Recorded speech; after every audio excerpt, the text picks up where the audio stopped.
Good evening, everyone. Thank you so much for joining in. We are celebrating International Coaching Week, which started yesterday and it's going to go till 10th of May 2020. This is a very beautiful phase of the year because this time most of the coaches worldwide they actually come together to celebrate coaching, either in the forms of delivering webinars or doing some really good pro bono work and leveraging coaching for the upliftment of the society and for the upliftment of who they are as an individual. It's such a pleasure for me because we have been able to bring in some few of the best coaches and leaders from all across the world.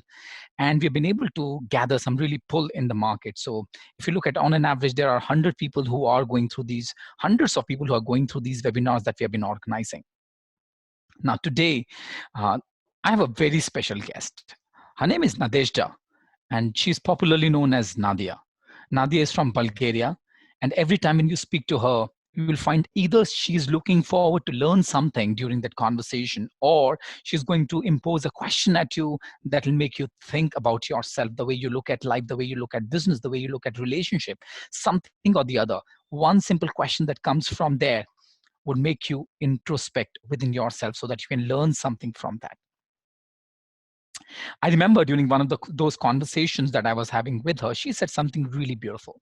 She said, Gaurav, I believe in the power of the mind, in the vast spaces of imagination and the freedom to create ourselves as humans. And then I had a long conversation with Nadezhda around what is human, what is humanity.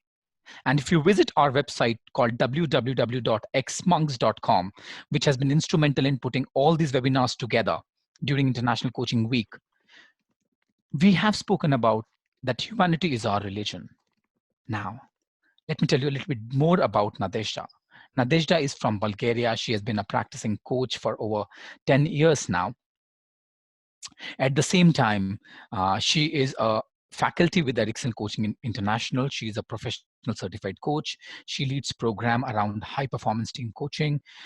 At the same time, I think these days what she's doing a lot of work around is around parenting, parent as a coach. Now she's a blessed lady in terms of she has got 4 children, and so she knows what she's going to talk about is not only theoretical, she's going to bring in a lot of experiences from her life. And what you can expect from this conversation is learn to develop solution-focused parenting that is vital for survival and well-being of families in the current global situation. Understand a simple yet powerful way to switch from problem-provoking communication to meaningful and inspiring conversations. I remember when I started the conversation with Nadezhda. Now, Nadezhda is an ace when it comes to building your coaching practice. And I was actually trying to convince her that why she should do a program around building a coaching practice for all the coaching community, all the coaches in the country, and that would be a value addition to the coaching community in the country. And somehow at the end of the conversation, she was able to convince me that more than building your coaching practice, what is really important right now is creating peace and harmony, peace and balance at home by leveraging coaching. So ladies and gentlemen, that's Nadezhda for you. I'm sure you all are going to love the conversation that Nadezhda is going to lead for all of us. Now, before we get there, there's some basic things that I'm going to share with you. We have kept all of you on mute so that we all can create a beautiful atmosphere and environment for all of us to have a meaningful conversation. The second thing is I would request you to please be open to the conversation. You never know what's coming your way. So please be open. And the third thing is listen to the conversations as minutely as possible. Because every single conversation is going to add a lot of value to all of us. So these are my 3 requests. Now, having said that, if I may request you, let's take a 1-minute pause for the people who have not been able to win the battle of COVID-19 worldwide. So just a 1-minute pause, and then we'll take it forward. Thank you. As I'm sure, thank you so much for giving your 1 minute of your life for the people who could not manage to deal with COVID-19. It's a great loss to humanity. At the same time, ladies and gentlemen, we are getting into something very meaningful conversation because we've been talking about how coaching can be leveraged in business, how we can build coaching practices, and 10 different things. But at the same time, it's becoming more and more important that how we can actually leverage coaching in our day-to-day life. How can I be a better father? How can I be a better mother? How can I be a human in the larger context? Right? And that is what it is. Now, as we move on, I'm sure you would have a lot of questions. So my request to you would be keep on asking questions in the Q&A section that you have. And after 30 minutes, we are going to take a break. And in that break, I'm going to ask questions, and then Nadezhda would be answering that. And also at the end of 1 hour, we'll have anyways a 15 minutes question answer round. So without wasting much of your time, ladies and gentlemen, I'm bringing to you Nadezhda talking about how coaching can be leveraged to have peace and balance at home. Over to you, Nadezhda. Thank you so much for joining us. Thank you, Gaurav. Thank you for those nice, wonderful words. Very wonderful to see yourself in the eyes of a dear friend, of a dear colleague, of a mentor. So what you've said really means a lot. Guys, probably the technology is sensing how excited I am about this conversation. So it's not allowing me to start my video. Probably there is some kind of a setting that has been pushed along the way. It worked, and now I kind of can't switch it on.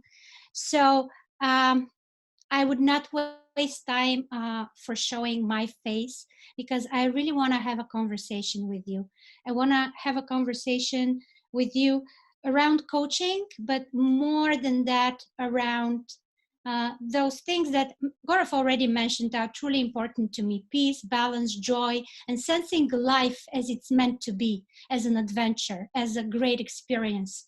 And I like to present myself with the sentence. I say that by profession, I'm a trainer. By passion, I am a coach. And by destiny, I am really a mother of 4 wonderful creative children that tend to be my greatest teachers in life so far.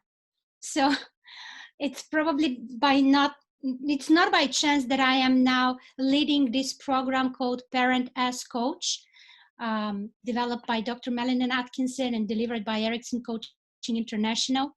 I love this program because it helps me do what I love and be who I love to be, and share a message that I truly believe is very important for humanity, taking coaching to the source, to the families, to the spring where each and everyone has started building a character. And I want to start with a question, and I would like to also invite you. Let us do it like an experience. Let us share. So the chat is open for you to share any thoughts. Anytime you agree, please say yes. Anytime you disagree, please share your perspective.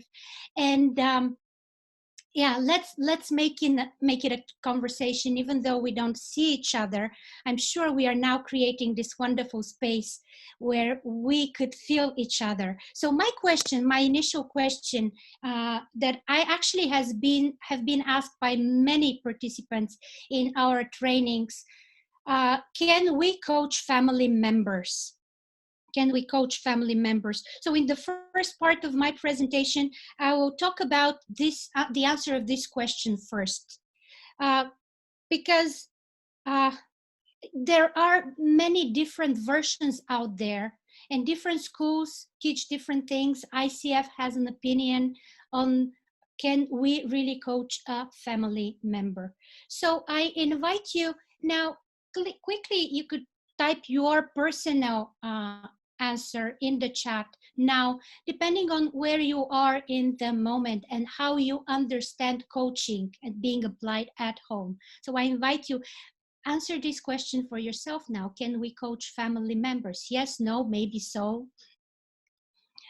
And while you are answering, I'll be really here. We are now beginning to notice, there are people who say definitely yes. There are people who say it's difficult. There are people who say maybe so. All right. So let me share my personal experience with this one. It very much depends on what is behind the question and what does the coach really want to achieve by coaching a family member. And let me check with you. How many of you did have the experience when you tried to share a wonderful solution focused question with the pure intent to be of service to one of your dear ones, being it a child, being it a partner, being it a parent, and you suddenly got this abrupt reaction, stop coaching me. Uh, so this is one of the typical responses that coaches very often get to their wonderful solution focused questions when they try to apply them at home. And this very much correlates to the definition of who can be coached and who cannot be coached. Because when we start the parent as coach training, I very often meet parents who start asking the question, so can I coach my son to be more effective in doing his homeworks? Or can I coach my daughter to tidy up her room and this to become a habit of hers? Or can I coach my spouse so that we kind of have this more balanced relationship? And the definite answer is no, because you do have an agenda. And once you have an agenda, you are no longer a coach, right? So anytime you we as coaches try, excuse me for excluding myself, we as coaches try to ask a question and there is an intent behind, stop it right there. It's not coaching. And you are wasting a treasure by trying to achieve a goal that's more important to you, right? To us who are attempting to coach. And then those of you who know me uh, would confirm that I'm a person that likes to try things out. I like to improvise and I also like to stretch boundaries a bit. So the first time when I was trained in coaching, I had this same question, can I coach family members? And I was given a definite answer, no, because you care for them. And because you care for them and you love them, you are having an agenda. So don't even try it. Well, I kind of dared cross that boundary and I've actually coached my children. And to be honest with you, those are some of the most meaningful coaching conversations that I've ever had. And before me, myself, my children are my best coaching clients ever. With the only difference that when I've attempted this was because of them wanting to be coached, them wanting to avail on a skill that their mother possesses, a professional skill. And yes, some of the most recent examples for that are I've helped my elder son decide he wanted to buy a violin and he was wondering between two types of violins. So we did a coaching wheel and he decided on which type of violin he would gonna invest in. And then I've coached my younger son who is an absolute fan of football and he's very passionate about it and he wanted to be the best in this sport. So he was given by his trainer, he was given an article written by the trainer of Manchester United. And there, the trainer of Manchester United listed few qualities, both technical qualities and personal qualities that make them choose a scout to enroll in the team. So we've coached around how he could get some of those qualities himself. And another occasion, very recent one, I was coaching my daughter who was having a hard time with a classmate of hers. She was facing a tough moment in communicating with her. So we really had a wonderful conversation. But then the question is, And I'm seeing here a few comments. Let me read some of them. Yeah, I'm noticing confirmations of experience when we can coach our dear ones. And at the same time, we're also noticing I'm noticing comments where you notice within yourself that the judgment pops up. And yes, it is normal because we care for them, right? And I wanna ask you this question. What is coaching after all? What is coaching after all? Is it only asking open-ended questions in order to get from point A to point B? Is it really simply following coaching structure after coaching structure in order to achieve a certain outcome and a certain result? Or is it something deeper than that? Is it the state of acceptance, of non-judgment, of inner peace, where we are able to allow to those that we, even to those that we care the most, to express themselves, to be themselves, to create their own self. And actually, I'm not really interested in having a conversation with you on how to have a coaching session or coaching conversation with your son or with your spouse, because it's too easy. And at the same time, it's transactional. It is short term. And it doesn't really make this step towards balance, towards peace, towards enjoying life. It's only get a person from point A to point B to get a certain result. And I'm sure all who are coaches in this conversation are already able to do that. But what I'm more interested is, how are we sustaining those beautiful qualities of curiosity, of acceptance, of inner peace with our most dear ones? And here, I remember a conversation with you, Gaurav, which actually, it wasn't a conversation, to be very honest with all our participants here. We were facilitating together module 1. And we were at the beginning of module 1 of the art and science of coaching. And I was there standing in front of audience in my role as a trainer.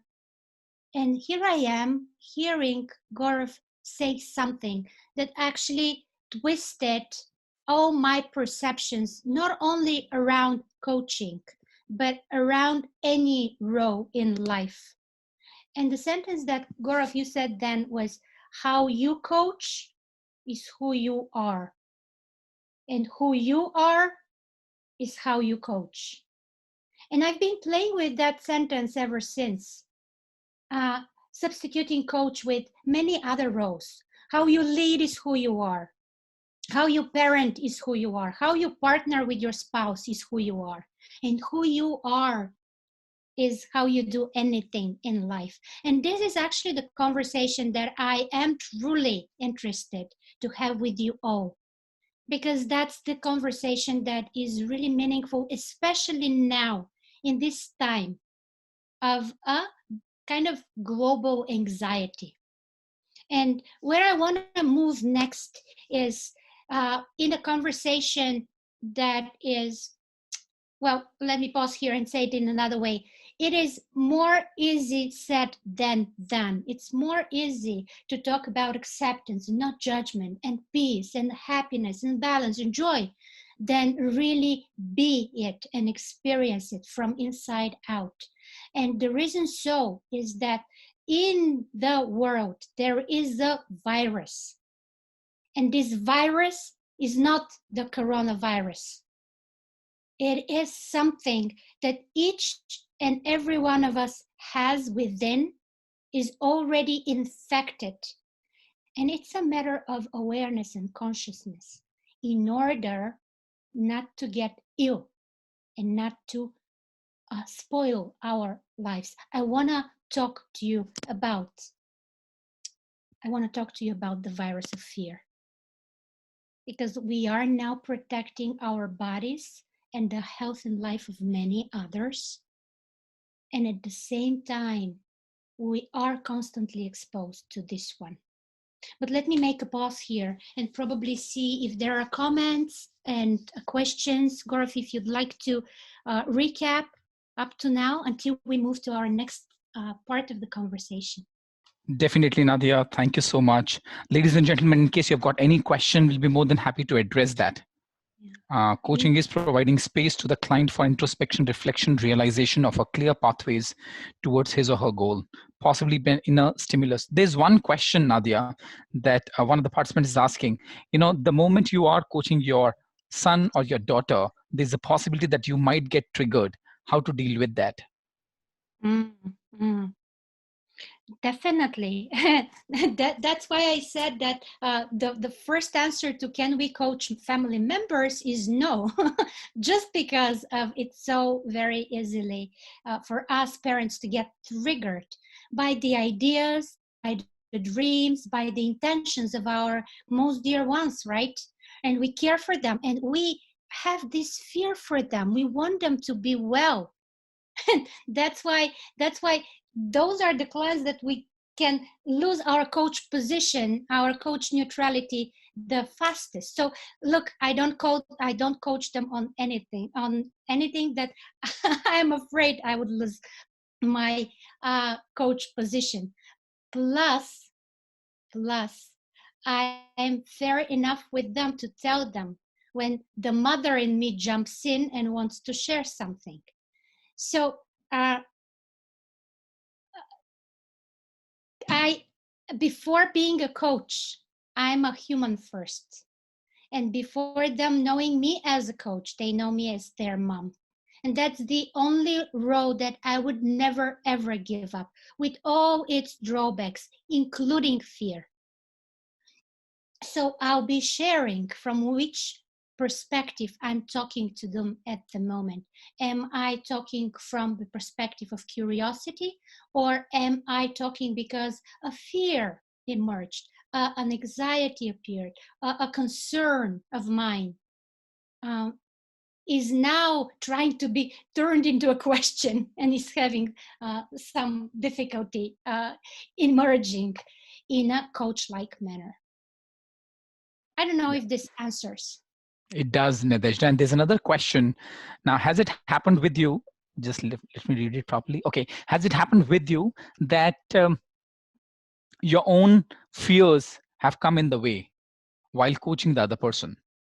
And how do you ensure that you don't project your fears onto your children? Great question. The straightforward answer is yes. Because as I told you, before anything else, I'm a human. And before anything else, I will remain a mother. And the fear is a constant companion of any parent. And as I said already, because we care, because we want the best for them. And like in any professional interaction, in any professional coaching, yes, we may step out of coach position. It is normal. The more we learn about coaching, the more we see the many different aspects of this thing called neutrality and coach position and space. And it is very often honest to say to a client, hold on, I've lost you for a second. I got distracted. I had something in me. I need a pause. And that's what I am sharing with my kids as well. You are now pulling a string, and I need to share this with you.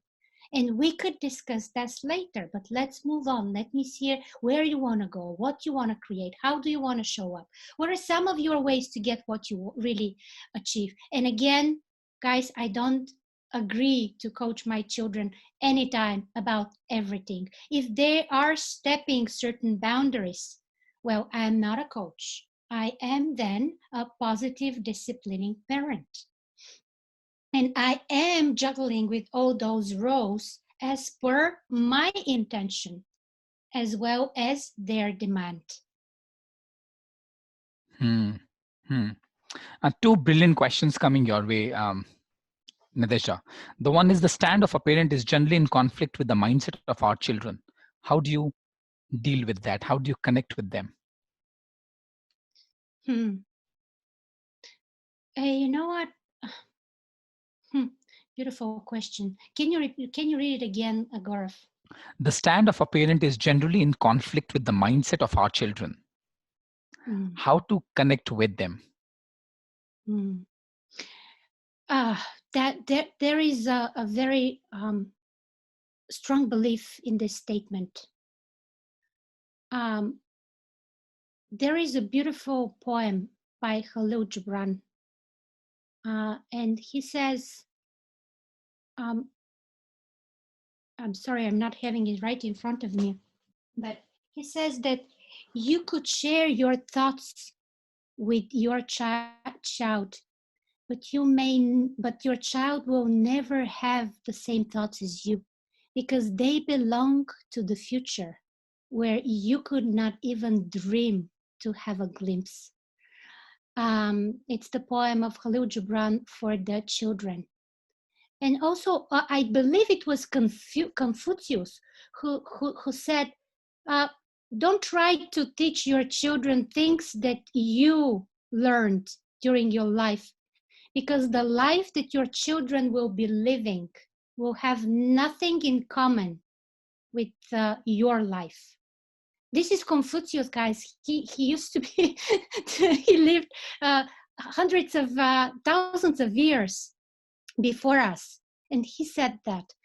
How much more this applies to our kids that are having a future where the jobs that they'll be working are not existing yet. So the mindset, you know what, how coaching really helps me? Exactly with the mindset. I just look at my children and I'm seeing these walking creative masterpieces that are always surprising me with wisdom that I would never ever myself reach and come up with. Those of you who are friends with me in Facebook know that I love to post quotes from my children, especially because of that, because I adore their mindset, the way they look at things. And yes, sometimes I don't agree with certain decisions of theirs. And then it's a matter of discussion, of dispute, of a conversation. Not necessarily a coaching one. Let me be very honest with you. Yeah. Nadezhda, there's another question. There are three more questions. I'm going to pick up one question. Let me put it two questions, right? One is, how do you deal with rejections from your children? How do you deal with your rejection that's coming to you from your children? I think that's what uh, the question is. Mm. Hmm. Um, this reminds me of a situation we had 2 days ago. Sorry, my daughter, she got really nervous. She hasn't been out for more than a month now, and she's a very social person. She loves her friends and she misses her friends dearly. And she had this outburst. She was unbearable. She was very hard to be around. She started throwing things, shouting, swearing at the coronavirus, at the situation, at the online school, everything you could think of. And the first thing that I did was I gave her space. I just noticed that she needs some space to let it out. And then the second thing I did, one way or another, I made her move. First, it was a bit forceful. We started doing squats, and then we started walking, and we went out in the. We have a garden nearby, and she ran away and she hit herself. And then what happened is that in a short while, I kind of sensed she's calmer, and when she was calmer, I approached her and I hugged her.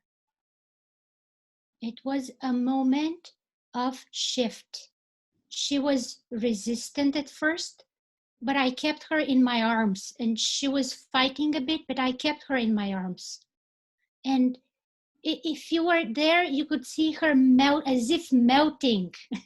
And this whole rigidness of hers, it disappeared and gave way to tears and then a conversation. Hmm. But you know what happened next?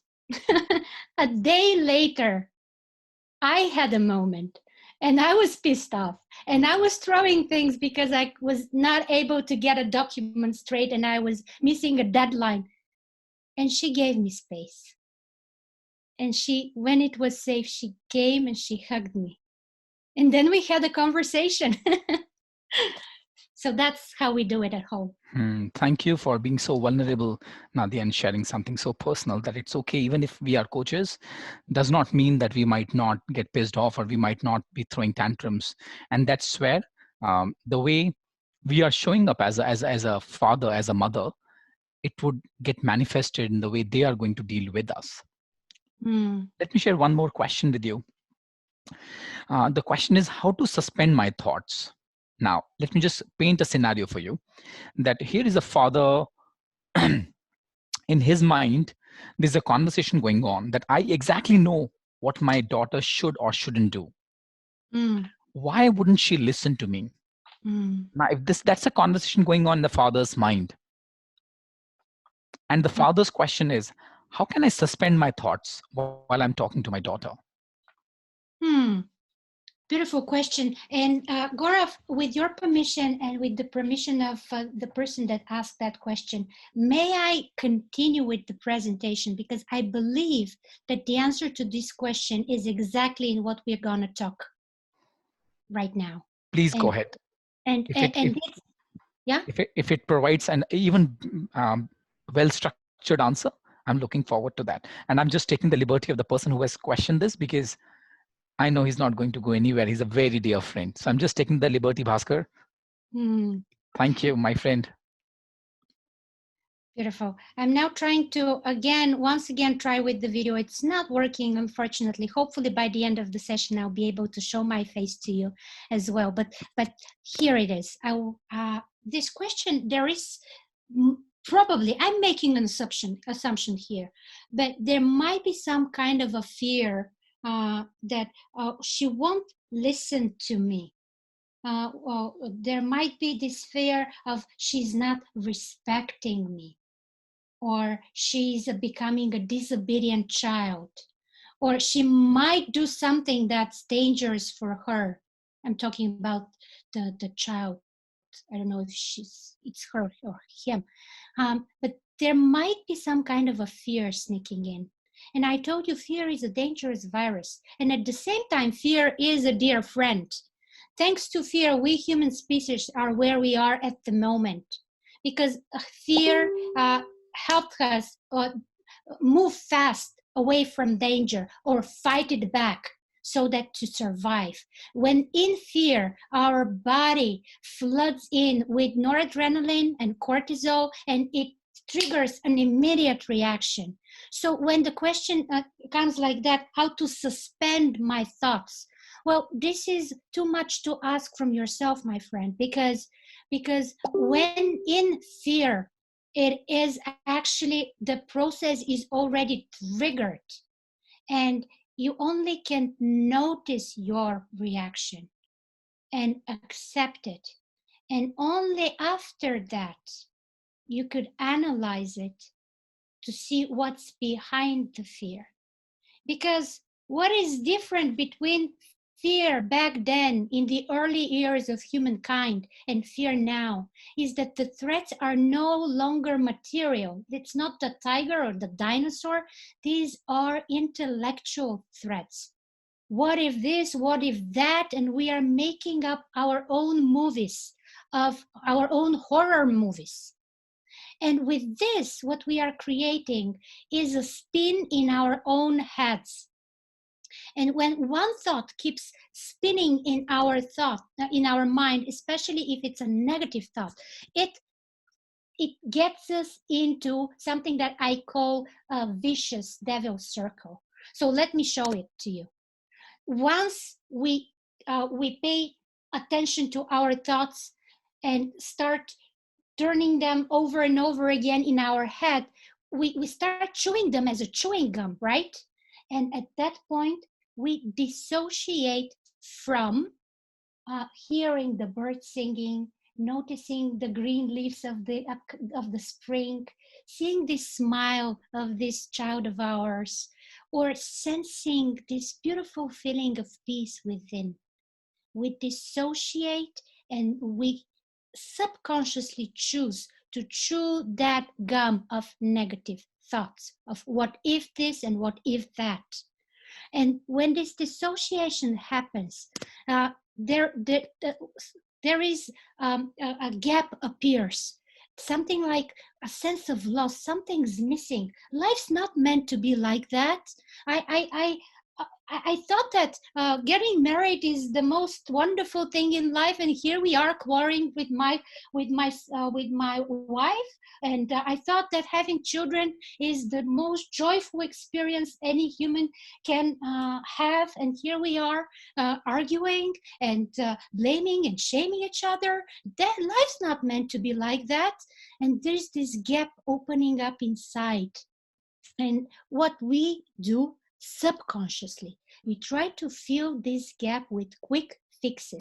And just let me show you a few of those quick fixes. We either start Facebooking like insane, or we and when I say we, please exclude yourself if it doesn't happen to you.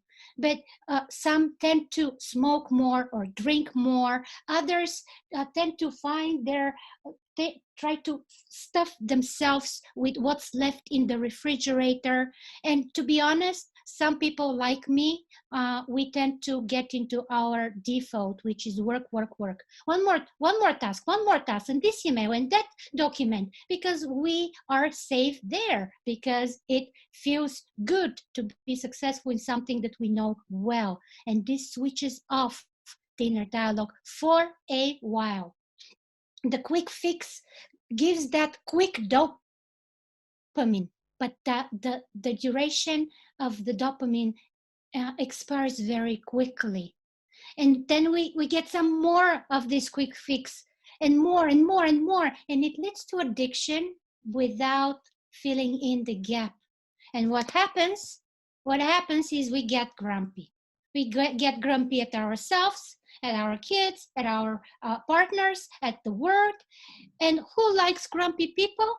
No one. So they tend to turn their backs to us. But more than that, we isolate ourselves from our most wonderful human capacity, the capacity to dream, the capacity to have visions about the future, the capacity to want to create something different. And this creates even more fear. So let me tell you why I'm sharing this with you guys. I'm not sharing you in order to put some more drama in our lives. Not at all. The reason I'm sharing this with you is because we coaches know that in order to move from point A to point B, we really need to know where we stand. We really need to check ourselves. And I now invite you, check yourself. It could be either in relation to the COVID-19 and any fears that you might have around this situation, or it could be around something more important to you at the moment, being it career, being it a relationship, being it a project that you have. Simply have an overview of where you are at the moment and how are you impacted, if at all, by fear. Where are you in the circle? And I invite you, please share in the chat, because sharing is caring, and by seeing where we all stand, this would give us hope and give us this consolation that we are not alone. So notice yourself. It could be either where do you stand in relation to COVID-19 or something else. I could tell you when it comes to COVID-19, there are many aspects of it, but one aspect that is important for our family is that I am having a, a student here at home who is having a very important exam, and uh, because of the online schooling, I'm not quite really sure how he'll do at this exam at the end of the year. So I'm having this, I'm currently with this case, I'm at the dissociation because I catch myself like chewing that thought. How would he deal with at his exam?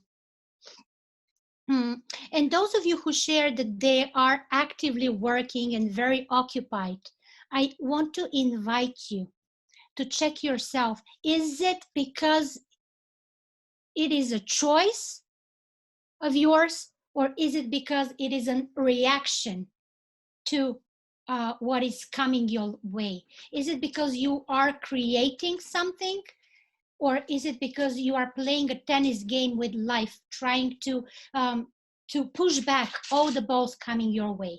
Just check it, and and and then when you notice it, the first step is not to try to fix it, but accept it.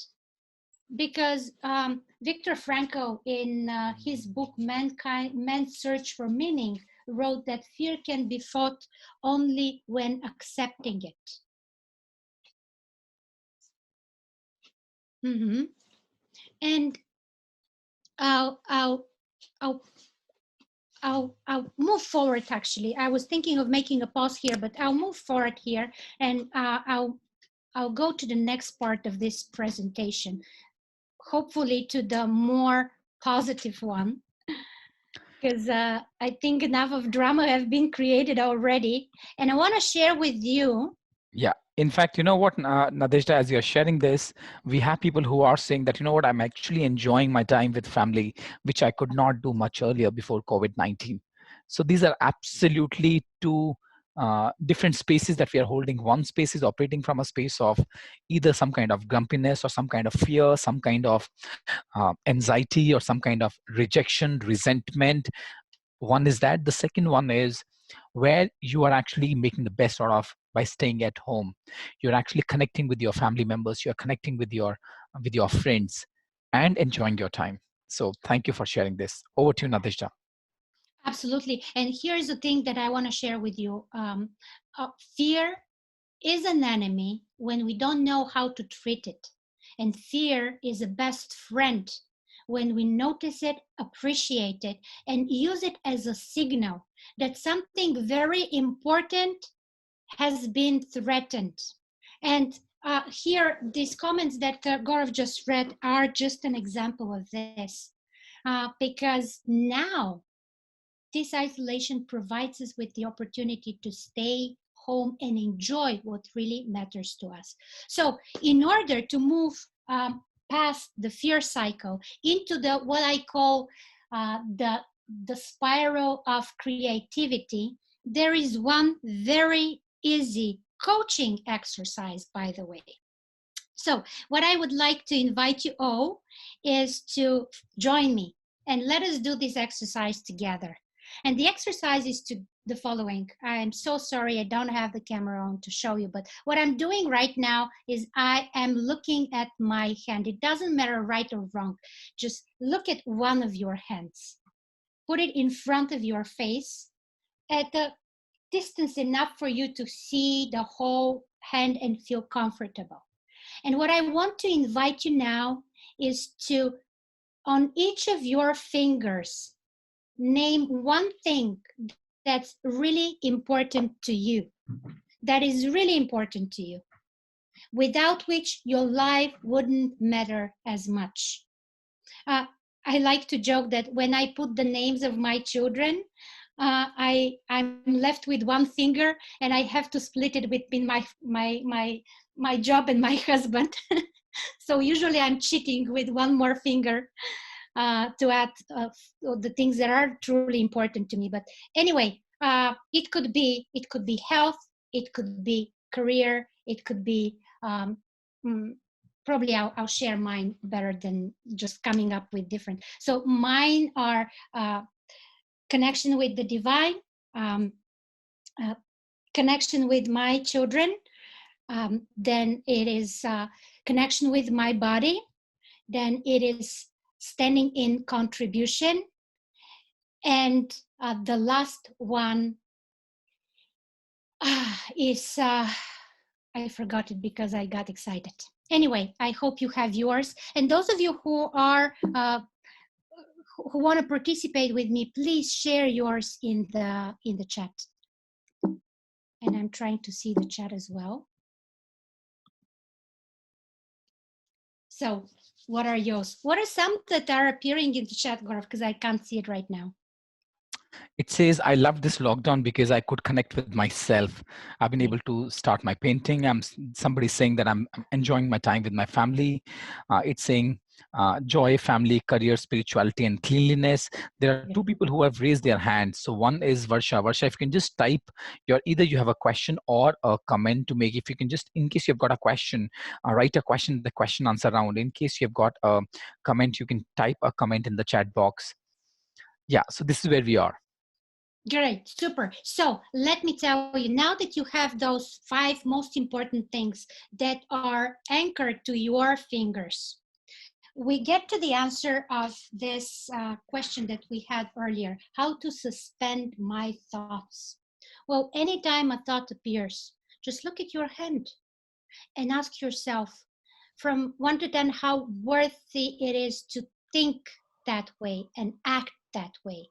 Or what might be a better way to think or act right now in order to really experience what is truly important to me. Just look at your hand and ask yourself, does it really matter? Is it among those 5 most important things in my life? And if the answer is yes, go ahead. If the answer is no, then what could be even better? And this is the first application of this exercise with the hand. But the second one is even more creative.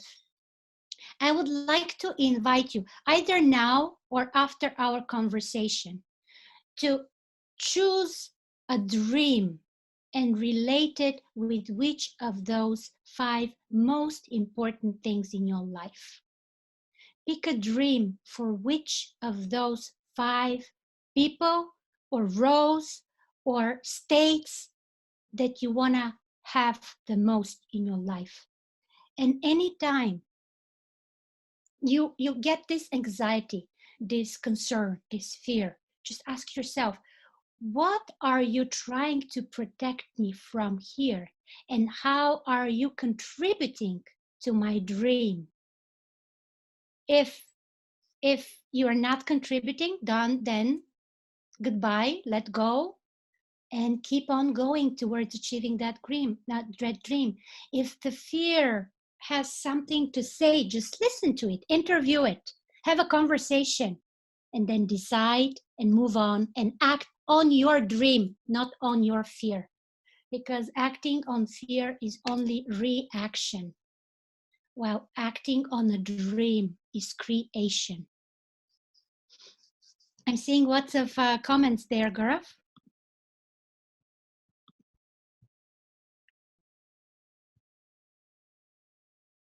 All right.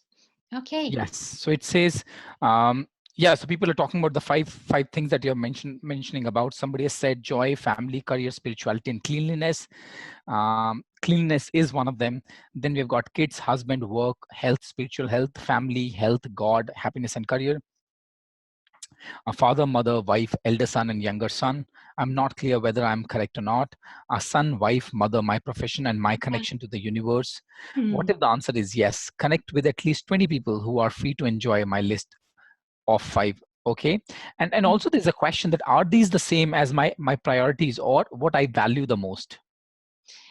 That's a wonderful question. When you choose the 5 things that are most important to you, ask yourself the question, why do they matter to me? What do they bring me? Which reminds me of the beautiful talk that we've had with Amit yesterday, Amit Chawa, around what's important and why does it matter. So behind anything that's important, there is a value of ours that we stand for. So the answer is yes and yes. And with the remaining few minutes that we have in this conversation, may I share another, let's put it like a coaching framework that works beautifully when it comes to family relationships, when it comes to balance, when it comes to peace, when it comes to joy. And this is a very simple one. And you know, once in life, I was in a very difficult professional situation.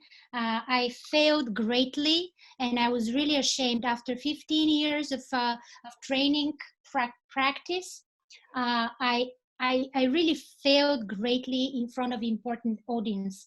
And then I was lucky to have a colleague next to me who then told me, you know what? When you hit rock bottom, go back to basics. So what I'm going to share with you here is the absolute basics. That's the 4 areas of safety and happiness. And many researchers confirm that when we experience some of those areas on a daily basis, this brings a sense of satisfaction, success, and happiness at the same time. Because there are people who are successful, but they say that they are not happy just because they tend to be in only one of the areas of life, being it physical, being it emotional, being it intellectual or spiritual. And there are those who claim that they are happy, but not really very successful as per the standards of, uh, of society. And at the same time, those that say I'm both happy and successful in all my areas of life are those that are dwelling in those 4 areas on a daily basis. And the first area is physical area. Care for my body first. And then caring for the body and for the health and safety of my dear ones. And the second one is emotions, having shining moments each and every day. And the third one is intellectual, learning something every day. And the fourth one is spiritual, connecting with something bigger than me, being part of a we system, contributing without asking back. And here are 3 questions that really bring back the attention to balance. The first one is, again, notice where you are. Where do you focus right now? You personally. Because everything at home starts with ourselves. We can't ask the others to be calm, to be in peace, to be happy, to be joyful if we are not in this state ourselves, right? And uh, as they say in the airplanes, in case of emergency, put your mask first. So what I'm inviting you now is check yourself with this little framework. Where are you at the moment in terms of focus? Where are you mostly focused on? Is it on learning more? Is it on practicing and exercising more? Is it on connecting with others? Is it on contributing? And then The second thing I want to invite you is think of one thing you love to do, you yourself love to do in each of those areas. And this doesn't have to be hard. It doesn't have to take too much time. It doesn't have to be some kind of heavy lifting. It needs to be something that you enjoy and you're ready to do for yourself on a daily basis. And I'll give you an example. When it comes to physical well-being, many people think of being in shape, getting fit, doing those exercises, getting slimmer, and spending 1 hour on the treadmill. But you know what? It is as valid to take this kind of self-care as to have 15 minutes of nice, relaxing shower, or just a 10-minute walk around the block. But the only difference is be conscious that you are doing only this and nothing else. Having a dinner, but while you are eating, just taking each and every bite with all the pleasure that it could provide without thinking about anything else. And same is with the interaction with others, the emotional realm. It doesn't, for us parents, we don't have to spend too much time with our kids. 20 minutes a day is enough, as long as those are 20 full presence minutes. And that's what we can learn from coaching. Presence with the other person fully and completely in this particular moment. And learning, it doesn't have to be trying to read all these books in our library, but pick one and read a poem or read one article and pondering on it. And again, we are all now contributing on the social, on the spiritual side. We are one globally, keeping this quarantine and thus contributing to many lives to be there and to stay, to be sustained. And then when it comes to balance at home, there is the other question. What is one thing in each area that is easy and that you love doing together as a family, as a system? Think about it, brainstorm it, and make it fun, make it easy. It could be like, again, I'm inviting you. I could really pile you up with examples from my own life, but that's not the point. The point is, are you now getting those ideas and noticing what are some of those moments when you are having these days where you have experience in all 4 areas? And I invite you once again, share it in the chat. And as I've already mentioned to you earlier, the easiest way to get back to balance is the hug. It's not actually anything, it has nothing to do with the coaching at all. It's more, has to do with biology. 20 seconds of a quality hug gets you back into balance because it floods your body with oxytocin. And I love to share in my trainings, Parent as Coach, after you try everything, go and hug your child. And before even trying anything else, even if you want to shout, discipline, whatever, go and hug and see the difference. And it doesn't have to be only the child. It could be your mom, your father, your partner in life. It could be a pet, just another living creature. And if there is no way that you could hurt somebody because of the quarantine, just pick the phone and speak to somebody and ask those open-ended questions. And I'm saying this, and here's where I went the conversation, Gaurav.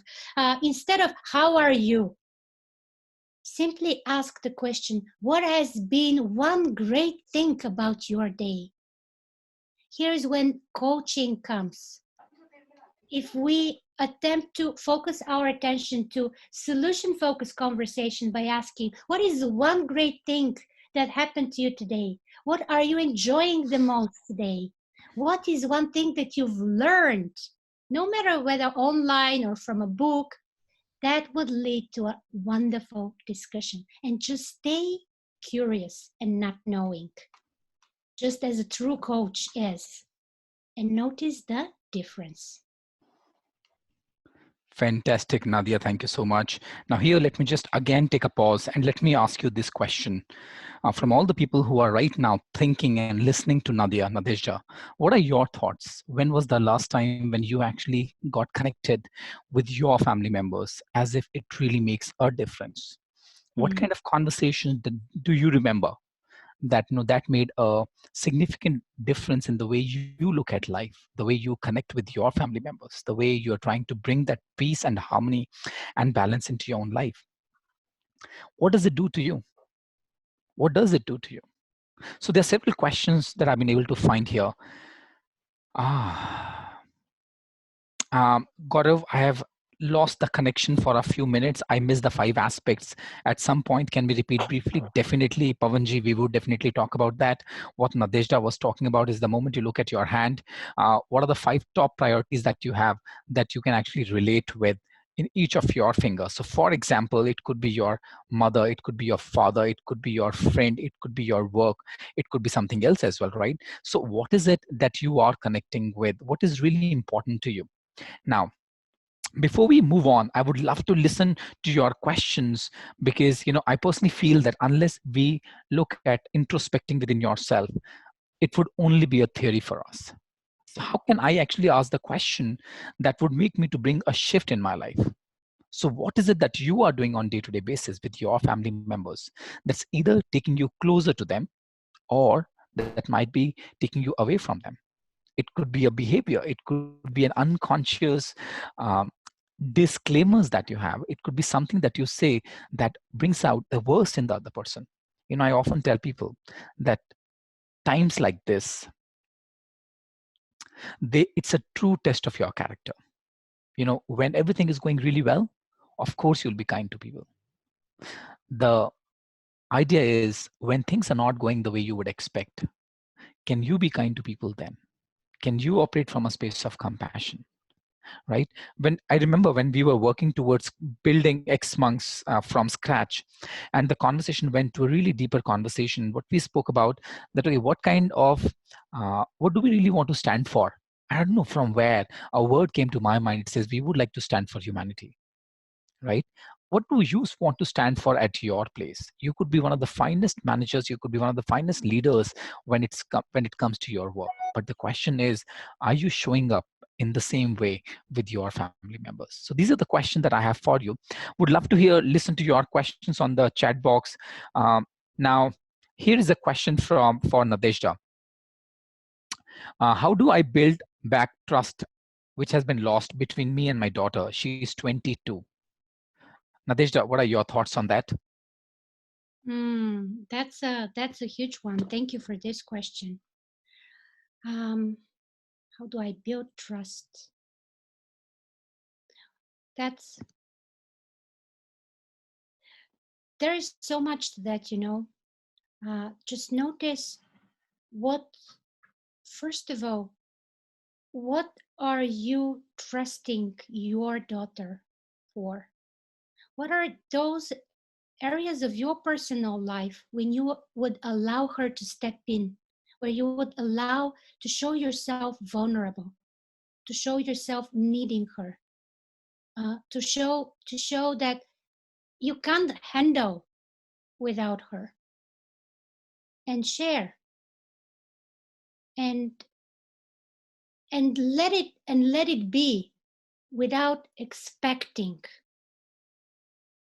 Just share without expecting that it will come back to you immediately, because trust is a very vulnerable thing, right? Yeah, it takes a whole life to build it and a few seconds to destroy it sometimes. And people grow up and take their own ways and find their own passions and move on with life. And parents cease to be that important as in the early childhood days, where safety and protection and connection and anything depended on them. So really show up and share that you need her, and let her decide when to come back to you. Yeah. Nadezhda, thank you so much. This is a wonderful question. And I'm sure most of the men on this call, they're going to love this question. And suddenly we'll realize the attention span will go up. But before there, let me just another perspective. I remember my days with 7 Habits of Highly Effective People when I used to work with Franklin Covey. And there was a beautiful concept that was created by Dr. Covey, where he spoke about what is the emotional bank account that you have with anyone. Now, coming back to the question, how can I build my trust with my daughter? That's the question that I ask myself. How can I build trust with my niece, with my nephew? And these are in the age group of 22, 23, and they're doing extremely well. They have the brains of themselves, right? They know what is right and what is wrong. Biologically, if you look at after the age of 16 to 18, their neocortex brain is totally developed. So that means they have the necessary ability, as per the nature, as per the biological space, they have the necessary ability to make the right decisions. Now, and yet there is something in me that says, no, you should do something, like do this thing in this particular manner. In that case, I need to ask this question. I need to check within myself, what at first place caused the distance between me and my daughter, or between me and my nephew or my niece? How much is it dependent on me, and where can I take the responsibility? Yeah. Right, the moment you're willing to take the ownership, the moment you're willing to take the responsibility, it comes down to the very basics of how willing are you to accept the way she is. At the Mm. end of the day, I personally would not like it in case my father, my mother, they keep nagging me. Yeah. Right, why? Because at the end of the day, I would like to be an individual of my own self, apart from the family background that I come from. Now, the question is, what is it that I'm doing that might be causing that drift, that might be causing that distance between me and my daughter, between me and my uh, niece or nephew?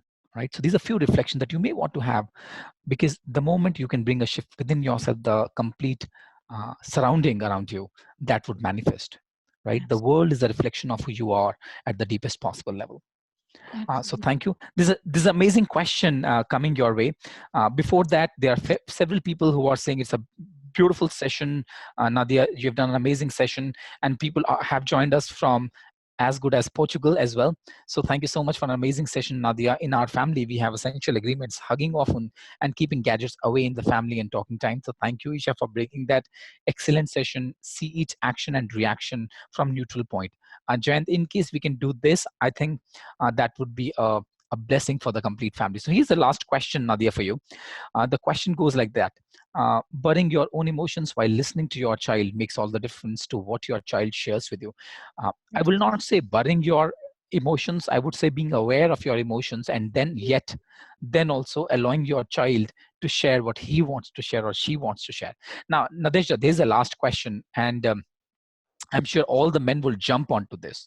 So before you address that, ladies and gentlemen, we have another amazing session coming your way starting at 6 o'clock. So my request to you would be, in case you have not yet registered, we have got another excellent speaker coming all the way from Serbia. He's a master certified coach and one of the lead faculties with Ericsson Coaching International. He is going to talk about how to deal with your own self during these turbulent times. What kind of leadership should you actually hold on to? What kind of leadership you should actually demonstrate during all these tough times, right?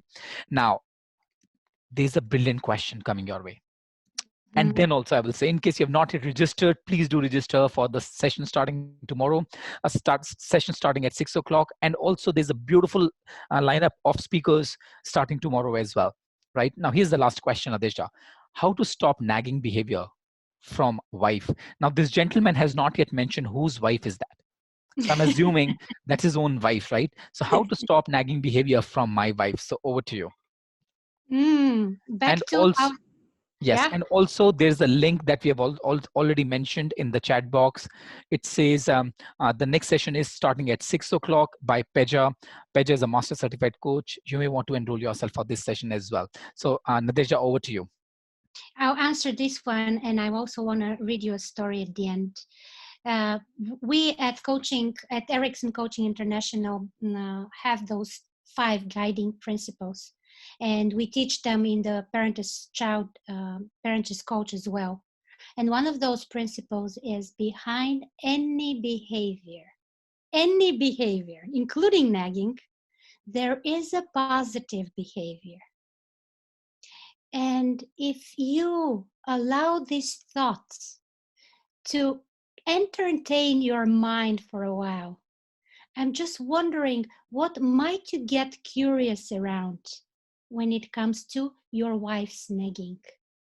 What might she be trying to convey in a way that's, okay, probably not pleasant at the moment, but has this positive intention? And probably this might be just a call for a conversation. This might be just a call for a hug. And gentlemen, let me tell you, I've given an example with my daughter, but any woman would be tamed. Ladies, hope you agree with me, by a warm, heartfelt, authentic hug. And I'm talking about warm, heartfelt, authentic hug that is meant only for a hug. I hope I answered this one, Yes, Gaurav. Nadezhda, thank you so much. So this reminds me of Lage Rao Munna Bhai. So there's a movie in Bollywood, Nadezhda, where this person talks about that one of the finest remedies to bring people together is hug. Yeah. And they call it Jadoo Ki Jhappi. And what it means is a magical hug. So thank you so much, Nadezhda, for sharing that. Ladies and gentlemen, as I mentioned, the next program is starting in exactly 13 minutes time. So in case you have not yet registered, please do register. That is one. Second, very soon we'll be launching a program called Parent as Coach, right? In case you are interested, just type yes in the chat box and we will reach out to you so that you can leverage the maximum out of this conversation and you can learn really at the deepest possible level. May I read the story, Gaurav, very Please quickly? go ahead. Please go ahead. And that's a story some of you may know, but it's very special to me. That's why I want to share it with you at the end. One day, a man was walking along the beach and he noticed a boy picking something up and gently throwing it into the ocean. Approaching the boy, like picture this, he was walking and there was this boy and really working hard to save something. And he asked him, "What are you doing?" And the youth replied, "I'm throwing starfish back into the ocean. Their surf is up and the tide is going out. And if I don't throw them back, they'll die." "Son," the man said, "don't you realize there are miles and miles of beach and hundreds of starfish? You can't make a difference?" After listening politely, the boy bent down, picked up another starfish, threw it back into the surf, then smiled at the man and said, "I've made a difference to this one." So, ladies and gentlemen, our relationships with our most dear ones are like starfish scattered on the beach. We can't make a difference to all of the moments available, but I'm sure that you will make a difference to the very first available to you now. Thank you for being there and for creating this different type of relationship that is based on acceptance, trust, and inner peace. It's been a true pleasure. Thank you so much, Nadezhda, and thank you so much, ladies and gentlemen, for yet supporting us again on this wonderful webinar that Nadezhda has just concluded. And I assure you the next session is going to be as exciting as this session is, and all the sessions which are coming this week, where we are celebrating International Coaching Week. We are going to bring to you a few of the best speakers, few of the best coaches and leaders from all across the world. And this was Gaurav Arora from X Monks, which is an ecosystem that brings to you the world-class coaches for personal transformation and leadership development. Thank you so much. You have a wonderful evening ahead.